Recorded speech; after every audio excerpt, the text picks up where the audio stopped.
English medium చదువుల మాయలో పడి మాతృభాష అయిన తెలుగు మనుగడ ప్రశ్నార్థకంగా మారుతున్న ఈ రోజుల్లో ఒక సర్కారు బడి మాత్రం తెలుగు అక్షరాల నందనవనంలా వికసిస్తోంది. ఈ బడిలో విద్యార్థులను మార్కుల కోసం కాకుండా భావాలను పలికించే భావ కవులుగా తీర్చిదిద్దుతున్నారు. ఆ సర్కారు బడి ప్రత్యేకతలపై V6 స్పెషల్ స్టోరీ.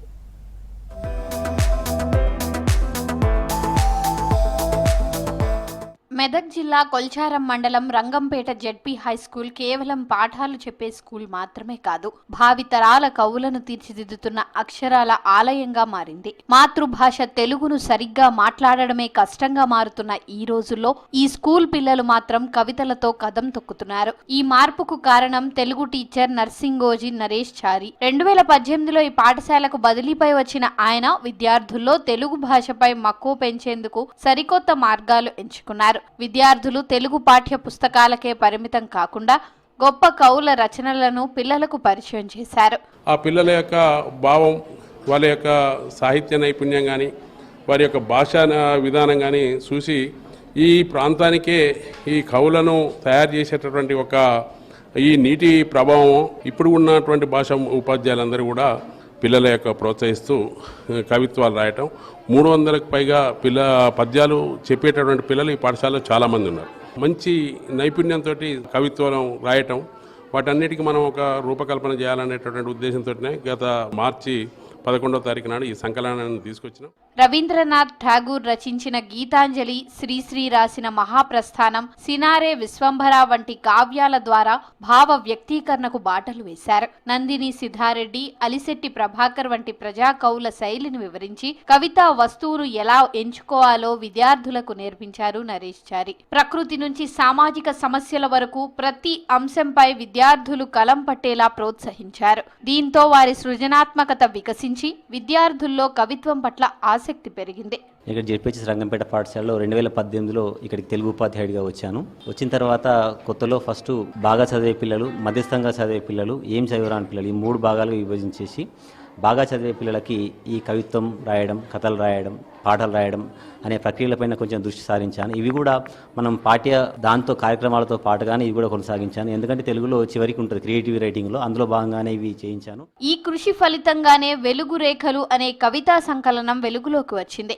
6వ తరగతి నుంచి 10వ తరగతి వరకు చదువుతున్న 78 మంది విద్యార్థులు రాసిన 146 కవితలతో ఈ పుస్తకం ముద్రించబడింది. హెచ్ఎం ఉపేందర్ రెడ్డి ప్రోత్సాహం, ఉపాధ్యాయురాలు విజయ నిర్మల సహకారంతో ఈ సంకలనం రూపుదిద్దుకుంది. మా పాఠశాలలో చాలా వరకు చదువుకే కాకుండా మిగతా కార్యక్రమాలకు కూడా పాల్పంచుతారు. మా సంవత్సరంలో పుస్తకం ఆవిష్కరణ కావడం అనేది మాకు చాలా గర్వకారణంగా ఉంది. మా పాఠశాలలో పోయిన సంవత్సరం 10వ తరగతి చదివిన విద్యార్థులు సీఎం రేవంత్ రెడ్డి సార్తోని అవార్డు తీసుకోవడం జరిగింది. మా పాఠశాల నుంచి దాదాపు 80 మంది వరకు కవులుగా ఉన్నారు. మాకు బాల కవులుగా ఒక పేరు వచ్చింది. మాకు ఈ పేరు రావడానికి కారణం మా తెలుగు పండిత్ చారి సార్ గారికి మేము ప్రత్యేకమైన ధన్యవాదాలు తెలుపుకుంటున్నాం. ఇంకా మా చారి సార్ గారు అయితే మళ్ళీ ఎంతో ప్రోత్సహించారు. 9వ తరగతి నుంచే మేము కవితలు రాయడం స్టార్ట్ అయింది. కవితలు రాస్తుండగా తప్పులను సార్ సర్చ్ చేశారు. ఇంకా సార్ మళ్ళీ ఎంతో ప్రోత్సహించి మా కోసం ఈ బుక్ అనేది రిలీజ్ చేశారు. వెలుగు రేఖలు అనే పుస్తకంలో 70కి పైగా విద్యార్థులము మేము కవితలు రాసాము. అయితే దాంట్లో నాకు మొదటి కవిత రావడం నాకు ఎంతో మంచి అనిపించింది. కవితలు రాయడం అనేది ఒక స్కిల్ అని కూడా చెప్పచ్చు. అట్లా బుక్స్ రాయడం, పాటలు, ఇలా మనం ఎంతో అభివృద్ధి పొందుతాం. చెట్లు, పువ్వులు మాత్రమే కాదు, డ్రగ్స్ వంటి సామాజిక అంశాలపై కూడా ఈ చిన్నారులు చైతన్యవంతమైన కవితలు రాస్తున్నారు. మాతృభాషపై మమకారం ఉంటే అద్భుతాలు సృష్టించవచ్చని ఈ రంగంపేట బడి నిరూపిస్తోంది. మేము తెలంగాణ వాళ్ళం, మరి కులం బట్టుడు ఎట్లా అంటారా, గది మా భాషల, గది మా యాసల తెలుస్తుంది. మేము తెలంగాణ వాళ్ళం, మాకు భాష అంటే అభిమానం, యాస అంటే ప్రాణం. మా ప్రాణం ఉన్నదే గా యాసల, మాకు గుర్తింపునిచ్చిందే గీ ఆశ. అంత రక్త సంబంధాలు లెక్కుంటాం, అందరం ఒకరికొకరం అయినోళ్ళమే. చుట్టరికంతో మెదిలేటోళ్ళం కానీ రాజరికం చూపేటోళ్ళం కాదు. మమ్మల్ని నమ్మినోళ్ళను ఆపదొస్తే ఆదుకునేటోళ్ళం కానీ ఆగం చేసేటోళ్ళం కాదు. నట్టేట్లా ముంచేటోళ్ళం అసలే కాదు. మా ఆచారాలు అంటారా బాగా పసందు ఉంటాయి. నువ్వు ఉట్టి నుంచి పోయేదాకా నిన్ను మోస్తుంది ఈ నీలమ్మ కదా. మరి ఏనాడైనా ఎవరైనా దండం పెడతారా? మేము పెడతాం.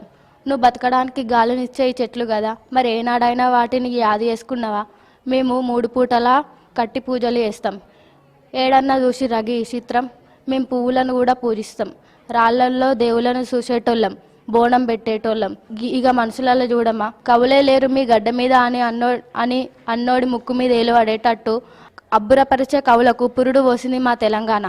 కన్న తల్లసుంటి ప్రకృతిని పూజించేటోళ్ళం కానీ పాడు చేసేటోళ్ళం కాదు. ఎందుకంటే మేము తెలంగాణోళ్ళం, మేము గిట్లనే ఉంటాం. ఇలాంటి ఉపాధ్యాయులు, ఇలాంటి విద్యార్థులు ఉన్నంతకాలం తెలుగు భాష వెలుగులు ఎన్నటికీ మసకబారవని పలువురు అభిప్రాయం వ్యక్తం చేస్తున్నారు. కార్పొరేట్ స్కూల్తో పోలిస్తే చాలా ఎక్కువగానే మంచిగా ఉంది. కార్పొరేట్ స్కూల్లో చదువుమని చెప్తారు కానీ ఇక్కడ ఎక్స్ట్రా కరిక్యులర్ యాక్టివిటీస్ కూడా చెప్పడం జరుగుతుంది. అందులో భాగంగానే స్పోర్ట్స్, స్పీచెస్ కానీ, వ్యాసరచన పోటీలు కానీ, కవితలు రాయడం కానీ చాలా బాగా నేర్పించారు. మాకు కవితలు రాయడానికి సపరేట్గా క్లాసెస్ ఏం తీసుకోలేదు.